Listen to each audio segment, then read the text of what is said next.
Physical refining செய்யப்பட்ட SKM Poorna rice brand oil. தாவேகா தலைமையிலான அரசில் காங்கிரஸ், விசிக, முஸ்லிம் லீக் கட்சிகள் இடம்பெற்றுள்ளன. அரசுக்கு வெளியிலிருந்து இரு கம்யூனிஸ்ட் கட்சிகள் ஆதரவளிக்கின்றன. இந்த சூழலில் தாவேகா கூட்டணியில் காங்கிரஸ் கட்சிக்கு ராஜ்யசபா MP பதவி தரப்பட்டுள்ளது.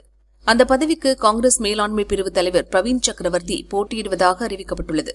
இதையடுத்து பிரவீன் சக்கரவர்த்தி வெளியிட்ட அறிக்கையில் தாவேகா, காங்கிரஸ், விசிக, முஸ்லிம் லீக், இந்திய கம்யூனிஸ்ட், மார்க்சிஸ்ட் கம்யூனிஸ்ட் கட்சிகள் இணைந்து சமூக நீதி முற்போக்கு கூட்டணி சார்பில் முதல் MP வேட்பாளராக நான் தேர்ந்தெடுக்கப்பட்டதை பெருமையாகவும் பெரும் பொறுப்பாகவும் கருதுகிறேன்.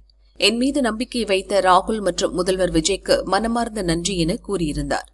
திமுக கூட்டணியில் இருந்து விலகி தாவேகா அணியில் சேர்ந்துள்ள கட்சிகளை ஒருங்கிணைத்து புதிய கூட்டணியாக சமூக நீதி முற்போக்கு கூட்டணி என்ற பெயரை பிரவீன் சூட்டியதற்கு விசிக மற்றும் இரு கம்யூனிஸ்ட் கட்சிகள் கண்டனம் தெரிவித்துள்ளன. விசிக தலைவர் திருமாவளவன் கூறுகையில், கூட்டணியின் பெயர் இன்னும் அதிகாரப்பூர்வமாக அறிவிக்கப்படவில்லை. தாவேகா ஆட்சிக்கு மட்டும்தான் நாங்கள் ஆதரவளித்து வருகிறோம் என்றார். மார்க்சிஸ்ட் கம்யூனிஸ்ட் மாநில செயலர் சண்முகம், பிரவீன் சக்கரவர்த்தியின் அறிக்கையை அதிக பிரசங்கித்தனம் என்றுதான் சொல்ல வேண்டும் என்றார்.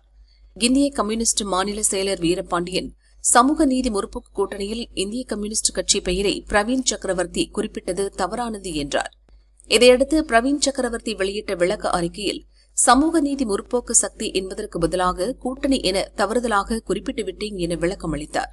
ராஜ்யசபா தேர்தலில் போட்டியிட சென்னை தலைமைச் செயலகத்தில் நேற்று பிரவீன் சக்கரவர்த்தி வேட்புமனு தாக்கல் செய்தார். அப்போது விசிக சார்பில் அமைச்சர் வன்னியரசு உடனிருந்தார்.